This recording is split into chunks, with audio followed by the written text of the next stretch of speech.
નમસ્કાર દર્શક મિત્રો, ફર્સ્ટ ઇઝ ઇવનિંગ બુલેટિનમાં હું ઉદય રાવલ આપનું સ્વાગત કરું છું। બુલેટિનની શરૂઆત કરીશું ઉમરગામના મુખ્ય સમાચારોથી। ઉમરગામના રડિયામણા દરિયા કિનારે સોશિયો ક્લીનર્સ સંસ્થાના સેવાભાવી સભ્યો દ્વારા દર રવિવારે બીચ ક્લિનિંગ અંતર્ગત દરિયા કિનારે સફાઈ કામગીરી કરવામાં આવે છે। આજરોજ સેવાભાવી સંસ્થાના કાર્યકરો સાથે એસ ઓનિક્સ સ્કૂલના વિદ્યાર્થીઓ અને શિક્ષકો જોડાયા હતા। સ્વચ્છતા ત્યાં પ્રભુતાના સૂત્રને અનુસરી સંસ્થાની ઉત્કૃષ્ટ કામગીરીમાં અન્ય સેવાભાવી સંસ્થાઓ પણ જોડાઈ છે। સંસ્થાના સેવાભાવી સભ્યોએ પ્રેરણારૂપ કાર્યમાં જોડાવા જાહેર અપીલ કરી હતી। બધાથી પહેલા વેરી ગુડ મોર્નિંગ। અમારી આ ગ્રુપ તમે જોઈ શકો છો, સોશિયો ક્લીનર્સ। અમે એવરી સન્ડે સવારે 7 વાગે આવીને અમે બીચ ક્લીનઅપ કરીએ છીએ। તો એવરી સન્ડે અમારી સાથે બહુ ઘણા લોકો જોઈન્ટ થતા છે। તો તેવું જ આજે બી અમારી સાથે એસ ઓનિક્સ સ્કૂલ આ આખી ટીમ અમારી સાથે આવી છે। મેમ છે ને બધા છોકરાઓ છે। તો બહુ સરસ મજાની વાત છે આ। ને મેં બી આ ચાહું કે ઉમરગામની જે બી પબ્લિક અમારો વિડીયો જોયા કરતા છે તે આવે, એવરી સન્ડે અમારી સાથે આવે અને જોડાઈએ, તો અમે બધા મળીને આખું ઉમરગામ બીચ આપણે ક્લીન કરી શકીએ। તો બધાથી આ જ અપેક્ષા રાખું કે મોટી સંખ્યામાં લોકો અમારી સાથે જોડાઓ ને જે અમારો આ સ્વચ્છ રાખવાનો, આપણો ઉમરગામ બીચ સ્વચ્છ રાખવાનો જો એક સપનો છે તે આપણે બધા મળીને સાકાર કરીએ। ઇનરવ્હીલ ક્લબ ઓફ ઉમરગામ દ્વારા અંડર-16 ગર્લ્સ બોક્સ ક્રિકેટ ટુર્નામેન્ટનું ભવ્ય આયોજન કરવામાં આવ્યું હતું। ક્રિકેટમાં રસ ધરાવતી પ્રતિભાશાળી ખેલાડીઓને પ્લેટફોર્મ પૂરું પાડવા ઇનરવ્હીલ ક્લબ ઓફ ઉમરગામ દ્વારા અંડર-16 ક્રિકેટ ટુર્નામેન્ટનું આયોજન કરવામાં આવે છે। ઉમરગામ તાલુકા વિસ્તારની વિવિધ સ્કૂલોની કુલ 8 જેટલી ટીમોએ ભાગ લીધો હતો। ટુર્નામેન્ટમાં વિજેતા એમ.કે. મહેતા સ્કૂલ તથા ઉપવિજેતા ટીમ એચ.જે. એકેડમીને ઉપસ્થિત મહાનુભાવો દ્વારા શિલ્ડ અને ટ્રોફી આપી પુરસ્કૃત કરાયા હતા। ટુર્નામેન્ટને સફળ બનાવવા સહયોગ આપનાર વીર ફાયર, ટીઓ બેક્સ, રાઉટર sports, Adinath petrol pump, Rotarian Ajay Patel તથા હેમંત ભાટીનો સંસ્થાના હોદ્દેદારોએ આભાર પ્રગટ કર્યો હતો। આજે ગર્લ્સ બોક્સ ક્રિકેટ ટુર્નામેન્ટનું આયોજન કર્યું છે। અમે અંડર-16 ગર્લ્સ, જનરલી લોકો બોયઝ અને જેન્ટ્સ લોકો માટે બહુ આયોજન કરતા હોય છે, તો અમે એનાથી એવું વિચારીએ કે ગર્લ્સ અને લેડીઝ માટે કંઈક કરીએ।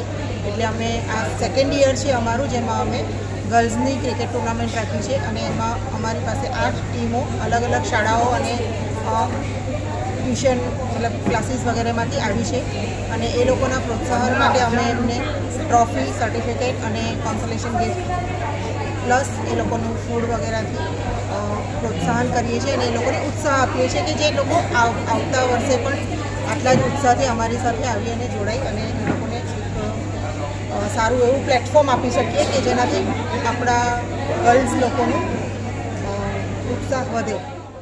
વણસા કોળી પટેલ સમાજ સાંસ્કૃતિક ભવન ખાતે મહિલા સંમેલન 2024નું ભવ્ય આયોજન કરવામાં આવ્યું હતું।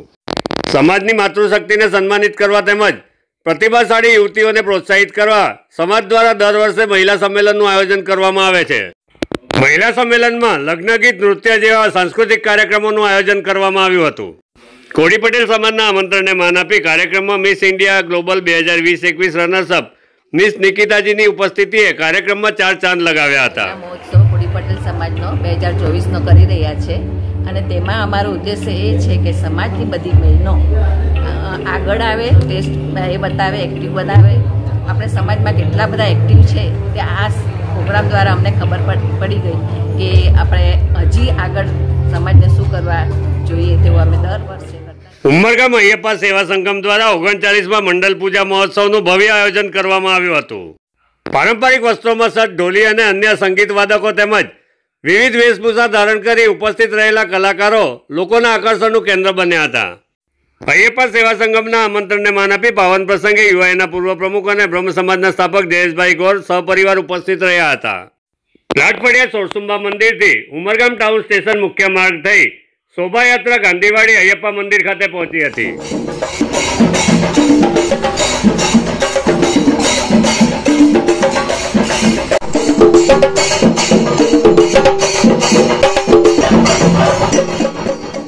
કુકવાડા ખાતે પોદ્દાર ઇન્ટરનેશનલ સ્કૂલમાં 9મા વાર્ષિક દિનની ભવ્ય ઉજવણી કરવામાં આવી હતી।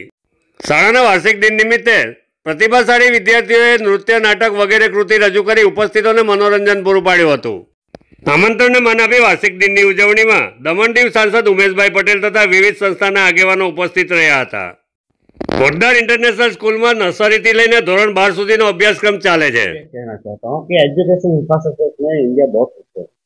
आज हम देखेंगे तो 500 यूनिवर्सिटीज वर्ल्ड की जो टॉप है उसमें शायद इंडिया का एक है।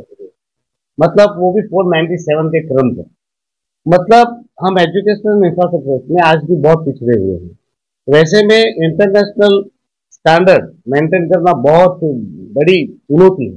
वैसे में पोडार इंटरनेशनल का नाम हमने सुना है, उनका काम देखा है, उनकी बहुत सारी फ्रेंचाइजीज को मैंने क्लोजली वॉच किया है। उनका जो मापदंड है वो बहुत ही बेहतरीन है और इंटरनेशनल लेवल का स्टैंडर्ड इन लोगों ने मेंटेन कर रखा है। तो हमारे बच्चे अब अब्रॉड जाते हैं, न्यूजीलैंड, कनाडा, ऑस्ट्रेलिया, यूके, तो क्यों जा रहे हैं? क्योंकि यहाँ ऐसा स्टैंडर्ड नहीं है, यहाँ इतना एजुकेशन इंफ्रास्ट्रक्चर डेवलप नहीं है, तो बाहर जाना पड़ता है। पर अब हमने देखा है कि पोडार जैसी इंटरनेशनल संस्था है वो यहाँ हमारे यहाँ आई है और ये साल हमारा थीम है return of Vikram and Betal. The main concept is that ये मॉडर्न विक्रम है और मॉडर्न बेताल है। कन्वेंशनल मेथड से लेकर के हम ट्रेडिशनल मेथड तक की जो सफर होती है वो हम इस बार तय कर रहे हैं। करीब इस साल भी हमारा 9th एनुअल डे मनाया जा रहा है पोडार इंटरनेशनल स्कूल वापी में और अप्रॉक्स 700 से ऊपर हमारे बच्चे सभी इसमें प्रतिभाशाली बच्चे हमारे भाग ले रहे हैं। વાપી શહેર કોંગ્રેસ સમિતિ દ્વારા જનસંપર્ક કાર્યાલયનું ઉદ્ઘાટન કરવામાં આવ્યું હતું। ઉદ્ઘાટન પ્રસંગે જિલ્લા કોંગ્રેસ પ્રમુખ દિનેશભાઈ પટેલ, પૂર્વ સાંસદ કિશનભાઈ પટેલ, વાપી શહેર પ્રમુખ નિમેશભાઈ વસી, નગરપાલિકા વિરોધ પક્ષના નેતા ખંડુભાઈ સહિત મોટી સંખ્યામાં આગેવાનો ઉપસ્થિત રહ્યા હતા।